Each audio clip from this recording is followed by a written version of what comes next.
everyone, and welcome to In Our Community.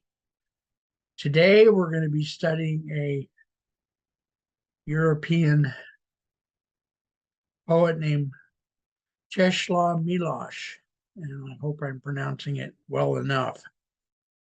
I hope so. I'm going to be reading a little bit from the introduction of one of his books and then maybe reading some of his poetry. I admire him a lot. I saw him on a video on YouTube with Robert Haas, and they did a show together with someone. So let's get right into it if we can, okay? Here's the book I'm going to be reading from. Can you see it? Here, let's try to. That's the book. It's coming in blurry on my end, so I don't know.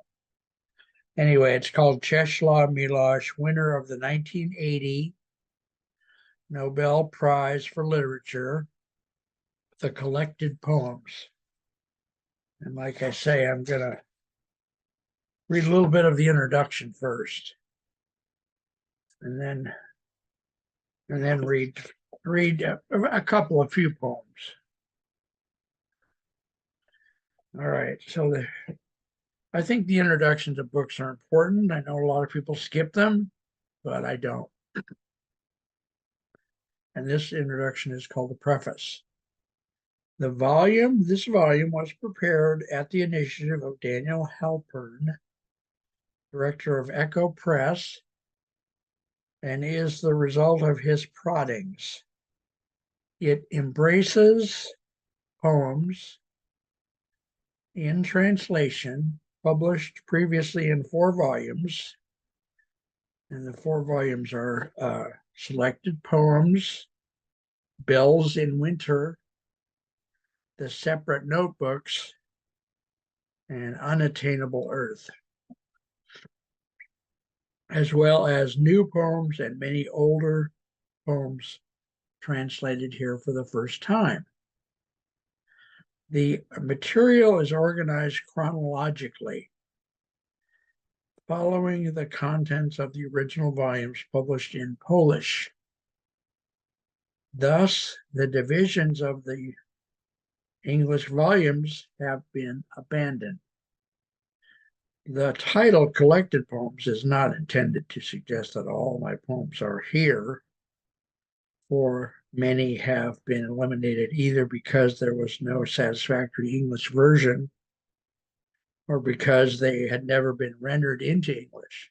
Let me interrupt myself by saying that this preface is being written by the author, Czeslaw Milosz.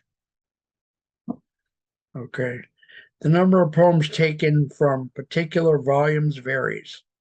My first slim book, published in 1933, is represented by 1 poem at the insistence of my friend Robert Haas, who found it a wild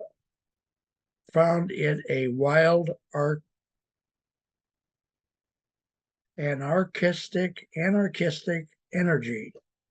And by the way, I can't show it on you here, but this book, it's a used book, was signed by Robert Haas for Czeslaw Milosz. Robert Haas is another very famous poet, and his signature is in here. The existence of this body of poetry is in a language different from one in which it was written for me, is for me the occasion of a constant wonder. It means many hours throughout the years spent over text with my co-translators and is a reminder of their devotion and friendship. Skeptical at first about the translatability of my verse, I started working casually with my students or colleagues at the University of California, Berkeley on 1 or 2 poems, then slowly enlarged the scope. Some of the early co-workers, Robert Laurie, and he gives a long list of names. They have my cordial thanks, as do others whose names I no longer attach to particular poems. A substantial contribution was made by my student Lillian Valley, with whom I prepared bills in winter. I thank her for her intelligent attention. Let's not read the rest of it, but that's some of it. Okay, I'm going to read some of the poems in here. And again, he's telling us they're in chronological order. So this first poem will probably be, it says Three Winters, 1936. Okay, and his poems are rather long, so you'll want to bear with me. This first one is 3 pages. I don't know if we can get through it or not. It's called The Song. You want to skip that maybe and go to something else? Let's try it. Okay, and in front of each set of verses, stanzas, large stanzas, there's a word. Like it says women, and then it has about 10 lines of poetry. And it says chorus, 10 lines of poetry, women, etc. So it might be, it's called The Song. So that's how the song works. The earth flows away from the shore where I stand. Her trees and grasses more and more distant shine. Buds of chestnuts, lights of frail birches. I don't see you anymore. With worn out people, you move away. I won't see you anymore. With worn out people, you move away. With the sun waving like a flag, you run toward the night. I am afraid to stay here alone. I have nothing except my body. It glistens in the dark. A star with crossed hands, so that I am scared to look at myself. Earth, do not abandon me. And that group was spoken by a woman. It says woman, singular. All right, and then we have chorus is ice flowed down the rivers, trees sprouted from buoyant leaves, plows went through the fields, doves in the forest are cooing. A doe runs in the hills and cries her exulting songs. Tall stemmed flowers are blooming. Steam rises from warm gardens. Children throw balls. They dance on the meadow of threesomes. By threesomes, women wash linen at streamside and fish for the moon. All joy comes from the earth. There is no delight without her. Man is given to the earth. Let him desire no other. Okay, that was the stanza for the chorus. Now we're going to have the one for the woman again, okay? I don't want you. Don't tempt me. Keep flowing, my tranquil sister. Your burning touch on my neck, I still feel it. Nights of love with you, bitter as the ash of clouds, and the dawn after whom red and on the lakes, first terms circling and such sadness that I could not cry anymore, just keep counting the hours of the morning. Listen to the cold rustle. I have to turn the page. There's no graceful way to do that, I guess. Of the high dead poplars, you, God, have mercy on me. From the earth's greedy mouth, deliver me. Cleanse me of my untrue songs. So this is part of the poem here. Okay, now we have the chorus part again. The captains are churning fish toss in the nets. Baked breads smell sweetly. Apples roll on the tables. Evenings go down the steps, and the steps are live flesh. Everything is begot by the earth. She is without blemish. Heavy ships are yawing. Copper brethren are sailing. Animals sway their backs. Butterflies fall into the sea. Baskets wander at dusk. Dawn lives in the apple tree. Everything is begot by the earth. To her, everything will return.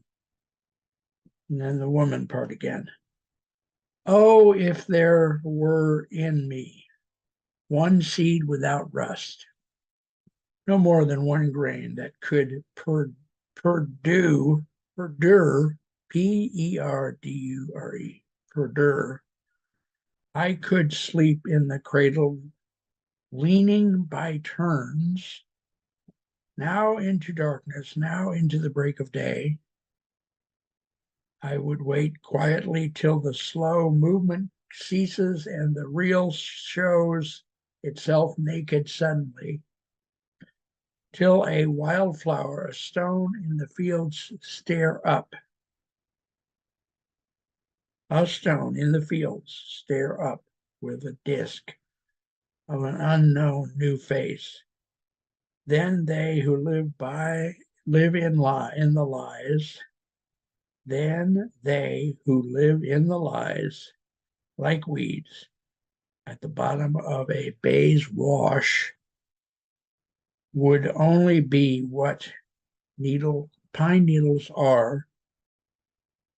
When one looks from above, the clouds are a forest, but there is nothing in me, just fear, nothing but the running of dark waves. I am the wind that blows and dies out in dark waters. Then there's another part. It's still part of the woman part, but it changes, the form changes. It's like a different set of stanzas. It's part of the woman's part. I am the wind going and not returning. The milkweed pollen on the black meadows of the world. The last voices. At the forge, on the lake shore, hammer blows, a man bent over, fixes a scythe. His head gleams in the flame of the hearth. A resin chip is lit in the hut. Tired plowboys lay their heads on the table. A bowl is already steaming and the crickets sing. Islands are animals falling asleep. In the nests of the lake, they settle down, pouring above them a narrow cloud. And then at the bottom it says Wilno, W-I-L-N-O. Might be a city or something. 1934. And that is the first poem. It's the first poem. I'm tempted to read it again. I'm not sure if I will. Anyway, you guys, I really like poetry. Obviously, a lot of my life has been devoted to poetry. I want to stop here in the middle and thank KMVT Television, whose website is KMVT, like Mountain View, KMVT15.org, for carrying this TV show. I appreciate it very much.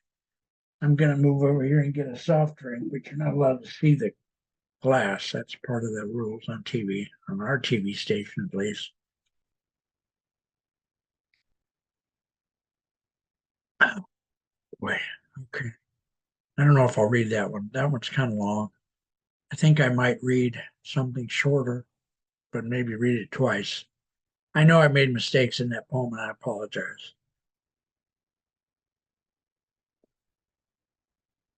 All right, let's look at the book here. Let's see what we can find. The next piece is even longer. These pieces are just all long. There's no doubt about it. Wow. Here's one that's only 2 pages, but that's still pretty long. It's dense. It's called Dawns, plural. A tall building The walls crept upward in the dark, above the rustle of maple leaves, above hurrying feet, a tall building dawning with its lights above the square, inside hissing softly in the pre-dawn hours. The elevator moved between the floors, the cables twanged, a rooster's cry rang in the pipes and gutters, till a shiver ran through the house. Then awkward, no, those awakened heard this singing in the walls, terrible as the earth's happiness. Already the screech of a tram and day and smoke again.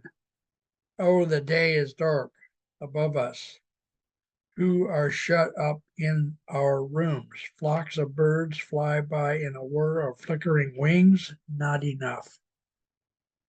Our life is not enough.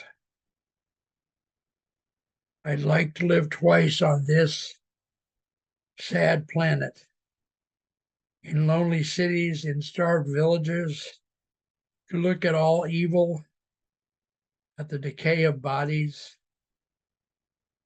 and probe the laws to which the time was subject. Time that howled above us like a wind. In the courtyard of the apartment house, street musicians croon in chorus.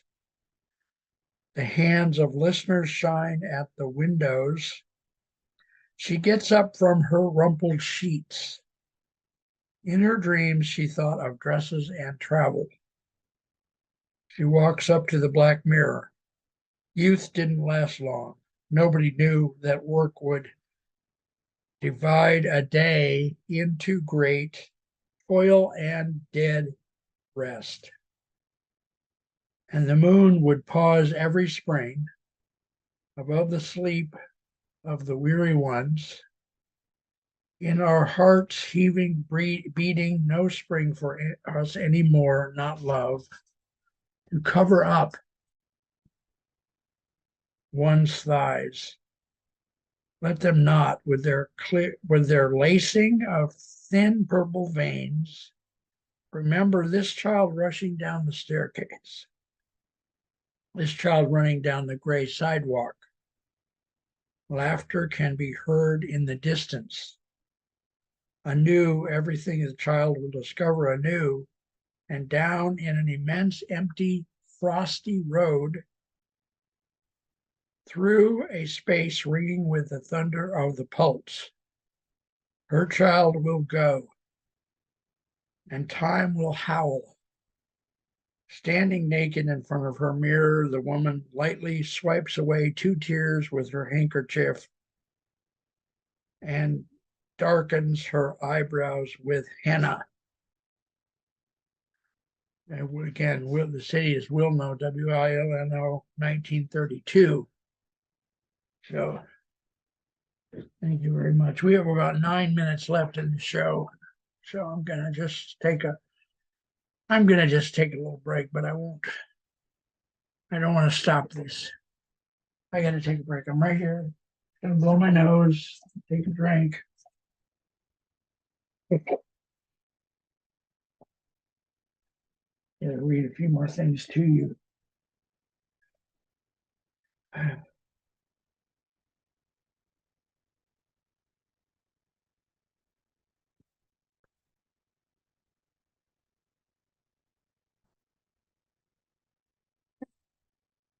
All right, guys. I didn't read a biography of Czeslaw Milosz, but his first name is spelled Czeslaw.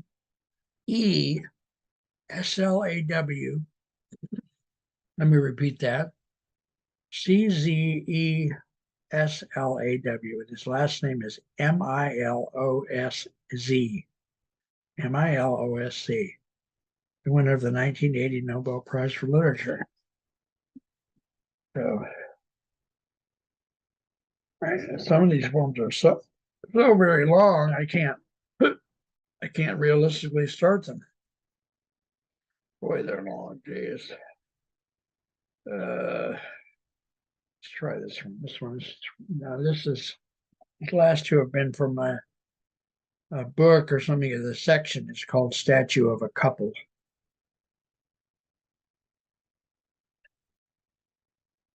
Okay, let me try to read this. This doesn't have a title. Maybe "Statue of a Couple" is the title. I don't. Yeah, I think it is. All right. Your hand, my wonder, is now icy cold. The purest light of the celestial dome has burned through me, and now we are as two still plains lying in the darkness, as two black banks of a frozen stream in the chasm of the world. Our hair combed back is carved in wood. The moon walks over our ebony shoulders. A distant cock crow, the night goes by silent. Rich is the rhyme of love, withered the dowry. Who are you, living in what depths of time? Love, stepping down into what waters? Now, when the frost of our voiceless lips does not fend off the divine fires, in a forest of clouds, of foam, and of silver we live, caressing lands under our feet. And we are wielding the might of a dark scepter to earn oblivion. My love, your breast cut through by a chisel, knows nothing anymore of what it was, of clouds at dawn, of angers at daybreak, of shadows in springtime. It has no remembrance. And you have left me at once an angel led Tobias, as once an angel led Tobias into the rusty marshes of Lombardy. But a day came when a sign frightened you, a stigma of gold measure. With a scream, with immobile fear in your thin hands, you fell into a pit that ashes lie over, where neither northern firs nor Indian Italian years could protect our ancient bed of lovers. What was it? What was it? What will it be? We fill the world with our cry and calling. The dawn is back. The red moon set. Do we know now in a heavy ship a helmsman comes, throws a silken rope and binds us tightly to each other. Then he pours on friends, once enemies, a handful of snow. Wilmo again, 1935. Okay. Oh boy. I don't know what to tell you about this author. I really like him. I think his work speaks better than his talking about him. Uh, yeah. So we've got about 4 minutes left. Yeah, I don't know if I should read part of a poem or not. I think as long as his poems are, we're probably going to have to only read a part of one.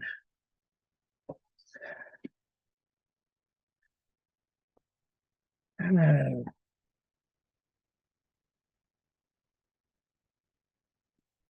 well, here's one with shorter. I don't know. Let's try this one. This is called the Ballad of, and it gives a long word, Levallois. Levallois. Levallois. Barracks for the unemployed in Levallois, Barrett, 1935. O God, have mercy on Levallois. Look under these chestnut trees poisoned with smoke. Give a moment of joy to the weak and the drunk. O God, have mercy on Levallois. All day long they stole and cursed. Now they lie in their bunks and lick their wounds. And while the darkness thickens over Paris, they hide their faces in their thieving hands. O God, have mercy on Levallois. They followed your commandment every day. They harvested wheat, tore coal from the earth, and often drenched themselves in their brother's blood, murmuring the names of Jesus and Mary. Their insane jabber welled from the taverns, that their song in your praise. They perished in mines, in the snow, in the heat, in mud, and the depths of the sea. It was they who lifted you above themselves. Their hands sculpted your face. So deign to look on your faithful priests. Give them the joys of table and table and bed. Take from them the stigmas of illness and sin. Set them free. Lead them into Sodom. And there's more on the next page. Okay. Let them adorn their houses with garlands. Let them learn how to live and die more lightly. Darkness, silence. A bridge hums in the distance. The wind streams through Cain's trees on the void of the earth, on the human tribe. No mercy on Levallois. And that poem was called Ballad of Levallois. Okay, folks, we're just about ready to wrap up the show. Again, I want to thank JMBT. This show is called In Our Community. And I'm your host and your guest, Mark Isaac Potter. I'm the owner of the show. Just wanted to do some work with Czeslaw and Milosz today. I care about you all very much. Bye-bye for now. Bye-bye. I'm going to turn off the... Thank you.